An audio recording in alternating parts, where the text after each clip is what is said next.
Assalamualaikum warahmatullahi wabarakatuh. Selamat pagi anak-anak. Bagaimana kabar kalian? Nah, semoga selalu diberikan kesehatan ya. Sebelum kita mulai pelajaran hari ini, baiknya kita berdoa terlebih dahulu agar aktivitas kita diberikan kelancaran. Berdoa dalam hati, mulai.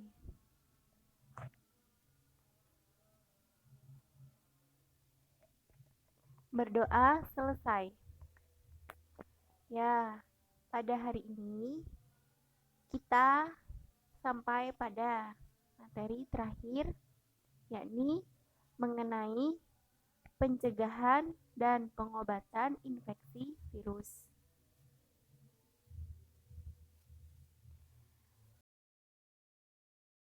Hubungan gejala penyakit yang ditimbulkannya seringkali kurang jelas.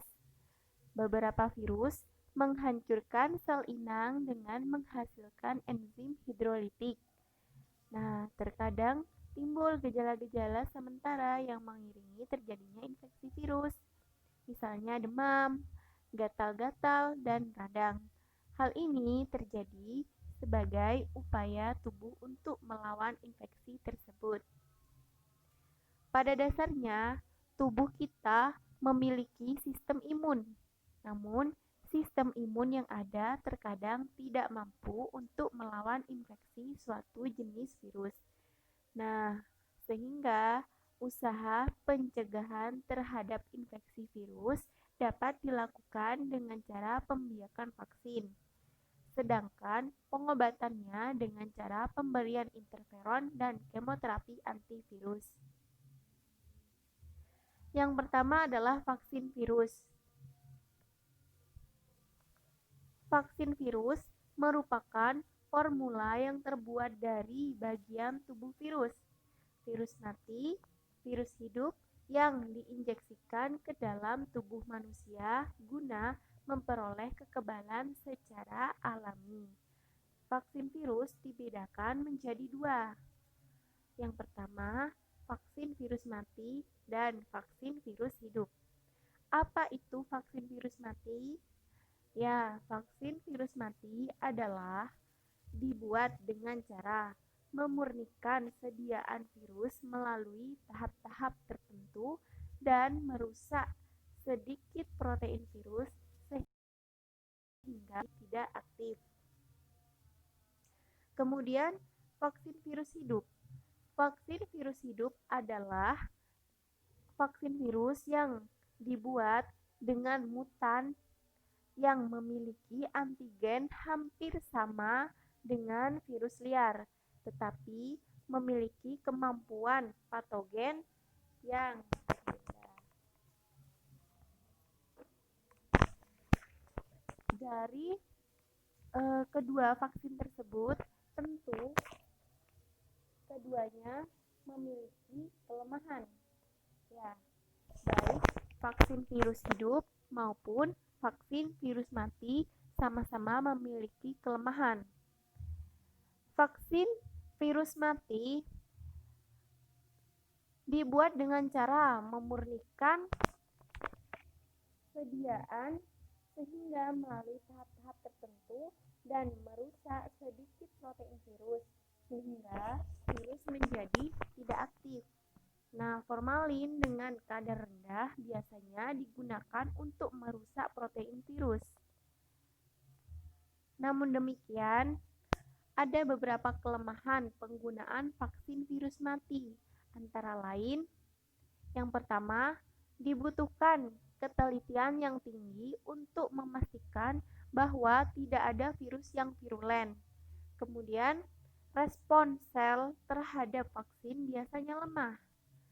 Imunitas yang diperoleh hanya bersifat sementara, dapat menyebabkan hipersensitivitas pada infeksi berikutnya. Jadi, vaksin virus mati kelemahannya seperti dibutuhkan ketelitian yang tinggi untuk memastikan bahwa tidak ada virus yang virulen dan dapat menyebabkan hipersensitivitas pada infeksi berikutnya. Hal ini disebabkan adanya respon imun yang tidak seimbang terhadap antigen permukaan virus yang tidak sesuai dengan infeksi virus. Kemudian, selanjutnya adalah kelemahan mengenai vaksin virus hidup. Yang pertama, terjadi risiko virulensi balik yang lebih besar selama perkembangbiakan virus di dalam vaksin. Yang kedua, penyimpanan dan keterbatasan vaksin sebelum masa kadaluarsa. Terjadinya pencemaran virus lain di dalam vaksin dan adanya gangguan replikasi virus vaksin. Maksudnya adanya gangguan replikasi virus vaksin adalah akibat adanya infeksi virus luar yang terjadi secara bersamaan, sehingga menyebabkan berkurangnya efektivitas vaksin. Vaksin utama untuk pencegahan penyakit akibat virus pada manusia ada beberapa penyakit beserta sumber vaksin, kondisi virus, dan cara pemberian, seperti penyakit poliomyelitis yang sumber vaksinnya berasal dari biakan jaringan, seperti ginjal monyet, sel diploid manusia. Nah, kondisi virusnya yaitu dilemahkan atau dimatikan. Dan cara pemberian bisa melalui mulut atau oral atau bisa dengan subkutan atau injeksi. Kemudian pada penyakit cacar, sumber vaksinnya yaitu biakan jaringan pada limfa anak sapi atau domba. Nah, kondisi virusnya adalah hidup. Jadi, vaksin hidup yang digunakan. Dan cara pemberiannya adalah intradermal atau tekanan dan tusukan berkali-kali pada kulit. Selanjutnya adalah pada influenza. Nah, sumber vaksin yang digunakan itu bentuk yang dimurnikan atau subunit cairan allantois embrio ayam. Kondisi virusnya dimatikan dan cara pemberiannya adalah subkutan atau intradermal atau injeksi. Yang terakhir adalah rabies. Rabies sumber vaksinnya yaitu embrio bebek atau sel diploid manusia. Kondisi virusnya dimatikan dan cara pemberiannya subkutan atau injeksi. Yaitu tadi merupakan pencegahan ya, cara pencegahan terhadap infeksi virus, yaitu dengan menggunakan vaksin. Nah, vaksin tersebut dibagi menjadi dua macam, yaitu vaksin virus hidup dan vaksin virus mati. Yang selanjutnya adalah interferon. Apa itu interferon? Ya, jadi interferon adalah protein yang dihasilkan oleh hewan atau sel biakan sebagai respons terhadap infeksi virus atau penginduksi lain dan berfungsi menghambat replikasi virus dalam suatu sel. Jadi, interferon mampu mengatur imunitas humoral dan seluler serta pertumbuhan sel sehingga dapat digunakan untuk pertahanan pertama terhadap infeksi virus. Interferon diduga merupakan suatu kelompok hormon sitokin yang berperan dalam pengaturan pertumbuhan dan jadi interferon ini pengobatan ya terhadap infeksi virus. Selanjutnya yang terakhir adalah kemoterapi antivirus. Ya, kita sering mendengar istilah kemoterapi apabila kaitannya dengan yang namanya kanker.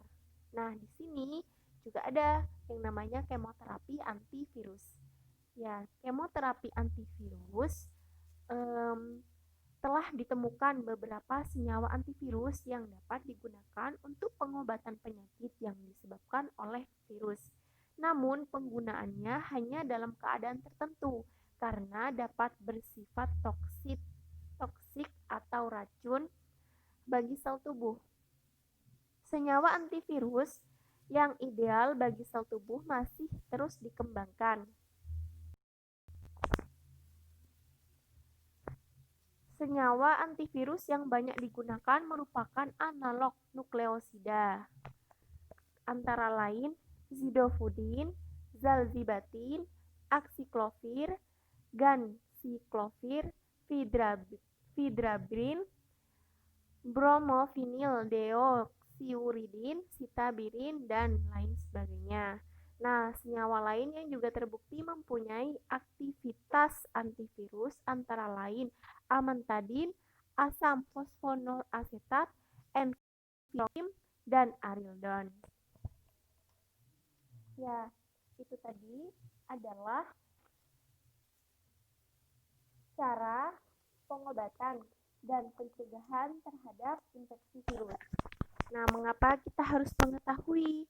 Ya, walaupun pembahasannya sedikit dan singkat, tetapi diharapkan kita bisa terancang untuk mengerti mengenai cara pencegahan dan pengobatan terhadap virus, utamanya yang sedang kita alami saat ini, yaitu pandemi COVID-19. Ya, karena sudah banyak informasi mengenai cara pencegahan maupun pengobatan terhadap infeksi virus, baik itu yang bersifat sedang, bersifat ringan, maupun yang bersifat berat. Maka, materi kita hari ini diharapkan bisa memberikan rangsangan untuk kita tetap terus belajar dan mengetahui mengenai cara pencegahan dan pengobatan terhadap infeksi virus. Ya, itu saja yang bisa Ibu sampaikan.